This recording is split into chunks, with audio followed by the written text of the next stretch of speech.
Movie की शुरुआत होती है जॉन से। जॉन अपने कामों को खत्म करके घर वापस लौटता है। घर पर जॉन की पत्नी कैरन कुक कर रही थी। जॉन के घर आते ही कैरन उसकी ओर ना तो देखती है और ना तो उसकी बातों का रिप्लाई करती है, मानो जैसे दोनों में अनबन हुई हो। काफी समय तक ऐसा ही चल रहा था। अब रात के समय दोनों मियाँ बीवी एक दूसरे के साथ बैठकर मूवी देख रहे थे। जॉन दोबारा से कैरन से बात करने की कोशिश करता है, लेकिन कैरन इस बार भी उसकी बातों को इग्नोर करती है। जॉन कैरन का ऐसा बर्ताव देख अपने कमरे में जाने लगता है, लेकिन तभी कैरन उसका हाथ पकड़ लेती है और उसे रोक लेती है। कैरन जॉन से कुछ कहना चाहती थी, लेकिन ठीक तरह से वो जॉन से कुछ कह नहीं पा रही थी। कैरन को देख ऐसा लग रहा था मानो जैसे वो कई बातें जॉन से कहना चाहती है, लेकिन चाहकर भी वो उन बातों को कह नहीं पा रही है। अगली सुबह जॉन नींद से उठकर फ्रेश होकर रेडी होने के लिए वॉशरूम में जाता है। अचानक बाथरूम में अजीब तरह की सेंसेशन और दीवारें टूटने की आवाज सुन जॉन डर जाता है। नोटिस करने पर जॉन देखता है बाथरूम का ऊपरी हिस्सा खुद ब खुद टूट चुका है। भयभीत जॉन तुरंत अपार्टमेंट से बाहर जाने का फैसला करता है, जो कि कभी भी कोई भी दुर्घटना घट सकती है। इस दौरान कैरन दोबारा से जॉन से कुछ कहना चाहती थी, लेकिन जॉन तुरंत बाहर चेक करने को जाता है कि आखिर अचानक अपार्टमेंट में क्या हो गया। बाहर जाकर जॉन देखता है अपार्टमेंट के ऊपरी हिस्सों से एक एरोप्लेन क्रैश कर गया है। इस घटना को देख जॉन हैरान था। वहीं पीछे से जॉन किसी को कहते हुए सुनता है, ये घटना 9/11 के एक्सीडेंट की तरह घटा है। जॉन को इस 9/11 के एक्सीडेंट के बारे में कुछ भी नहीं पता था। जॉन अब अपार्टमेंट के भीतर जाता है। अपने फ्लोर पर पहुंचते ही जॉन नोटिस करता है बाहर रास्ते में 2-3 आदमी दूसरे आदमी को बुरी तरह से बाइट कर रहे थे। काफी समय तक ऐसा करने के कारण विक्टिम मारा जाता है। कैरन तो ये देख हैरान थी कि एकदम से लोग एक दूसरे को क्यों बाइट करने लगे हैं। इस डर से दोनों अपने कमरे को लॉक कर लेते हैं। साथ ही दोनों मिलकर एक लिस्ट बनाते हैं कि फिलहाल घर में मौजूद खाने की चीजें कितने दिनों तक चलेगी। इसके अलावा जॉन कैरन से कहता है उन्हें अपने पड़ोसियों की खाने पीने की चीजें चुरानी होगी जिनकी इस घटना में मौत हो गई है। जॉन दूसरे फ्लोर की ओर जाने लगता है, वहीं कैरन ऐसा करने को तैयार नहीं थी। जॉन अपने पड़ोसियों के घर से खाने पीने की चीजें लेकर अपने कमरे में लौट आता है। जॉन कैरन को बताता है उनके सभी पड़ोसी अपना दरवाजा खोलकर रखे हुए हैं। दोनों को ये बात काफी अजीब लगती है, हालांकि दोनों इस बात का भरपूर फायदा उठाते हैं। पहले तो ये दोनों खाने पीने की चीजें चुराने के लिए वहां गए थे, लेकिन फिर दोनों मिलकर वाइन्स और टीवी भी चुरा लाते हैं। कुछ देर बाद दोनों न्यूज देख रहे थे। न्यूज पर बताया जाता है सभी को इन्फेक्टेड लोगों से अपनी दूरी बनाए रखनी पड़ेगी, वरना वो खुद भी इन्फेक्टेड हो सकते हैं।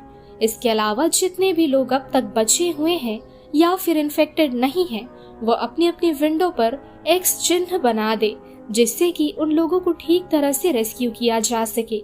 अगली सुबह जॉन देखता है उसकी पत्नी कैरन ने दोबारा अपने नेबर के घर चोरी की है और इस बार उसने जेलसी के चलते अपने नेबर्स की ड्रेस तक चुरा ली। कुछ देर बाद दोनों बातें कर रहे थे। जॉन बताता है कि कई इन्फेक्टेड लोग हमारे फ्लैट में घुस चुके हैं और कुछ तो हमारे कमरे में घुसने की कोशिश कर रहे हैं। इस वजह से दोनों उन इन्फेक्टेड लोगों से लड़ने की प्रैक्टिस कर रहे थे। उस रात जॉन के कमरे में दोबारा से कुछ इन्फेक्टेड लोग घुसने की कोशिश करते हैं। एक इन्फेक्टेड महिला जॉन को मारने की कोशिश करती है, लेकिन जैसे तैसे कैरन और जॉन उस महिला को भगा देते हैं। इस घटना से दोनों थोड़े परेशान थे। जॉन की परेशानी कम करने के लिए कैरन रूम से अजीब तरह के पाउडर्स लेकर आती है, जो कि ड्रग्स थे। ड्रग्स का सेवन करके वो खुद को शांत करती है, लेकिन जॉन अब भी ठीक नहीं था। वही नशे की हालत में कैरन जॉन को अपने पास ड्रग्स के सारे कलेक्शन दिखाती है। अगली सुबह बंदूक की आवाज सुनकर कैरन की नींद खुल जाती है। बाहर जाकर देखने पर वो देखती है जॉन कैरन की पिस्टल से गोली चलाने की प्रैक्टिस कर रहा था। कैरन अपनी पिस्टल लेकर रूम में चली जाती है। कुछ देर बाद मन की शांति के लिए ये दोनों ड्रग्स का सेवन करते हैं। साथ ही खुद को फिट रखने के लिए दोनों एक्सरसाइज भी करते हैं, जिससे कि ये इन्फेक्टेड लोगों से लड़ सके। ऐसे ही कुछ दिन कट जाता है और एक दिन दोबारा से कोई इनका दरवाजा खोलकर इनके रूम में घुसने की कोशिश कर रहा था। जॉन और कैरन एक एक वेपन लेकर दरवाजा खोलने लगते हैं, लेकिन दरवाजा खोलने पर वो दोनों एमिली और लियो को देखते हैं। एमिली और लियो जॉन के नेबर्स थे। पहले तो कैरन इन दोनों को घर में घुसने नहीं दे रही थी, लेकिन जॉन इन दोनों को अपने घर पर ठहरने के लिए कहता है। लियो बताता है ये दोनों लॉन्ड्री घर में फंस गए थे। जब तक ये लोग वहाँ से सेफली बाहर निकलते तब तक पूरी बिल्डिंग में इन्फेक्टेड लोग भरे पड़े थे, और जैसे तैसे उन लोगों से बचते बचाते ये लोग जॉन के घर तक पहुँचे हैं। इन दोनों को काफी भूख लगी थी। लियो ये बात जॉन को बताता है। कैरन और जॉन दोनों के लिए कुछ खाना लेने के लिए जाते हैं, लेकिन कैरन काफी गुस्से में थी। वो नहीं चाहती थी कि लियो और एमिली उन लोगों के घर पर ठहरे, जिस वजह से कैरन एमिली के बारे में भली बुरी बातें कहने लगती है। अब खाना खत्म होने के बाद एमिली कैरन के घर पर उसकी चुराई गई वो ड्रेस देखती है। वो कहती है मेरे पास भी बिल्कुल सेम ड्रेस है। वहीं लियो जॉन से कहता है हमारे घर में भी बिल्कुल तुम्हारे जैसा टीवी है। रात का समय हो चुका था, सभी काफी थके हुए थे। एमिली और लियो सोना चाहते थे, लेकिन कैरन इन दोनों को जमीन पर सोने के लिए कहती है, और ये दोनों बिना कुछ कहे नीचे जमीन पर सो जाते हैं। लेकिन इससे भी कैरन खुश नहीं थी। वो अपने नेबर्स को और ज्यादा परेशान करना चाहती थी। कैरन जानते बूझते उस रात जॉन के करीब जाती है और एमिली को जेलस महसूस कराने के लिए दरवाजा खुला रखती है। एमिली की तबीयत थोड़ी खराब थी, और कहीं न कहीं इस वजह से एमिली अपने पति लियो को खुश नहीं कर पाती है, और इससे उसे काफी बुरा लगता है। अगली सुबह कैरन दोबारा से एमिली और लियो के बारे में भला बुरा कहने लगती है, यहाँ तक कि वो एमिली का मजाक उड़ाने लगती है। कहीं न कहीं ऐसा होने के बाद एमिली बहुत परेशान थी और वो पागलों की तरह हरकतें कर रही थी। उसके सर पर भूत सवार हो चुका था, कैरन को जान से मार देने का। इस बीच जॉन और कैरन की आंख लग जाती है। लियो और एमिली उन दोनों को मारने का प्लान बनाते हैं, लेकिन ठीक समय पर कैरन की नींद खुल जाती है और वो एमिली को खाना बनाने के ऑर्डर्स देती है। कैरन खाने में पॉइजनस ड्रग्स मिला देती है, जिसे खाने के बाद एमिली और लियो को अजीब तरह के झटके लगने लगते हैं, और इस ड्रग की वजह से ऑन द स्पॉट दोनों मारे जाते हैं। अपनी ऐसी ओछी हरकत से जॉन और कैरन शर्मिंदा थे, लेकिन दोबारा से खुद का दिमाग शांत करने के लिए ये दोनों ड्रग्स का सेवन करते हैं। ठीक तभी एमिली और लियो एकदम से जिंदा हो जाते हैं। दोनों को देखकर ऐसा लग ही रहा था मानो जैसे ये दोनों इन्फेक्टेड हो चुके हों, और अब खुद को बचाने के लिए कैरन उन दोनों पर शूट कर देती है, और फिर ये दोनों मिलकर उन दोनों की डेड बॉडी कहीं छिपा देते हैं।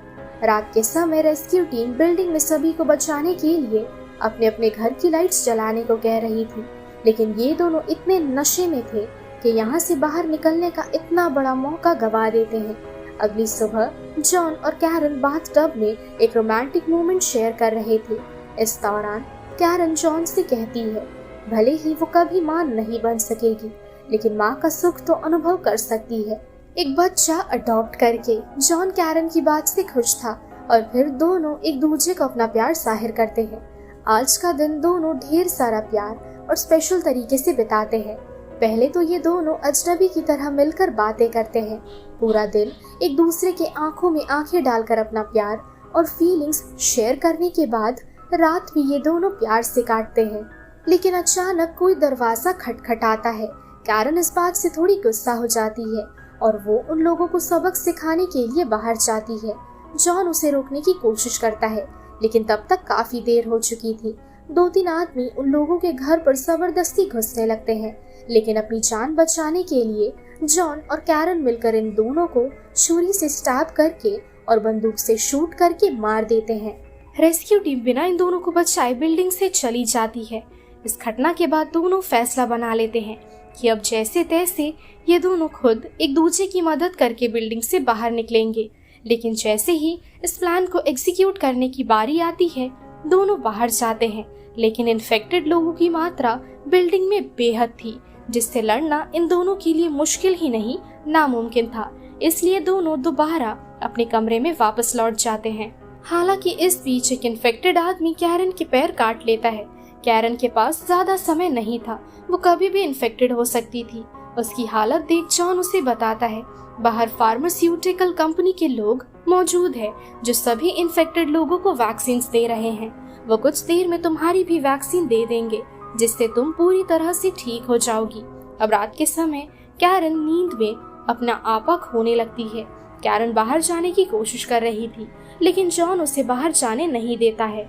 इसलिए वो कैरन को अपना खून देता है, जिसे पीकर कैरन अपनी प्यास मिटाती है, क्योंकि इन्फेक्टेड होने के बाद से उसे खून पीने की तलब होने लगी थी। अगली सुबह ये दोनों खिड़की के किनारे खड़े होकर देखते हैं। पूरा शहर खाली पड़ा है, मानो ऐसा लग रहा था जैसे ये दोनों आखिरी दो लोग हैं जो इस शहर में जिंदा बचे हुए हैं। अब दोनों अपना फ्यूचर प्लान बनाने लगते हैं। साथ ही जॉन कैरन को विश्वास दिलाता है कि जल्द ही वो ठीक हो जाएगी और उसे वैक्सीन भी मिल जाएगी। दोनों रोने लगते हैं, क्योंकि ये दोनों अपनी जिंदगी के आखिरी सांस तक एक साथ समय बिताना चाहते थे, अपनी फैमिली बनाना चाहते थे। अब बातों बातों में कैरन कहती है वो फ्रेश होना चाहती है। ये कहकर वो बाथरूम चली जाती है।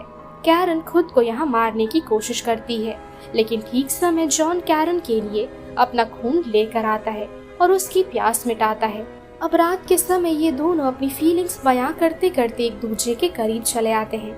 अगली सुबह जैसे ही जॉन की आंख खुलती है, वो अपने पास कैरन को ना देख घबराने लगता है। कैरन उसे पूरे घर में ढूंढने लगता है, लेकिन इस बीच उसे एक खत मिलती है जिस पर कैरन ने लिखा था कि वो जॉन से बेपनाह प्यार करती है, लेकिन कहीं ना कहीं कैरन की खून की तलब उससे उसका प्यार और जिंदगी दोनों छीन लेगी। एक बार के लिए कैरन अपनी जिंदगी देने को तैयार है, लेकिन अपने प्यार के साथ समझौता करने के लिए तैयार वो बिल्कुल नहीं है। साथ ही कैरन ने जॉन को नर्सरी में जाने के लिए कहा था। वहां जाकर वो देखता है कैरन अब पूरी तरह से इन्फेक्टेड हो चुकी है। जॉन बेहद उदास था, लेकिन खुद को बचाने के लिए उसे कैरन को अब मारना पड़ेगा। जॉन कैरन पर बंदूक तान देता है, लेकिन ठीक समय रेस्क्यू टीम जॉन के फ्लैट पर पहुंचती है। रेस्क्यू टीम नर्सरी में पहुंचकर देखती है कैरन और जॉन इन्फेक्टेड हो चुके हैं। साथ ही उन दोनों के हाथ एक साथ बंधे हुए हैं। इन दोनों को साथ देख रेस्क्यू टीम का एक आदमी कहता है इसे ही बेइंतहा प्यार कहते हैं, जो खुद की परवाह किए बिना हर मोड़ पर एक दूसरे के साथ खड़े होते हैं। दोस्तों, असल में जॉन ने कभी कैरन को मारना चाहा ही नहीं था। जॉन सिर्फ और सिर्फ कैरन को ट्रिगर करने की कोशिश कर रहा था, जिससे कि गुस्से में कैरन उसे बाइट कर दे और वो खुद भी इन्फेक्टेड हो जाए।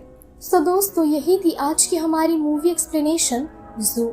ये मूवी आप सभी को कैसी लगी कमेंट सेक्शन में मुझे जरूर बताइए। साथ ही अगर आपको वीडियो पसंद आई हो तो वीडियो को लाइक कीजिए और जितना हो सके वीडियो को शेयर करिए।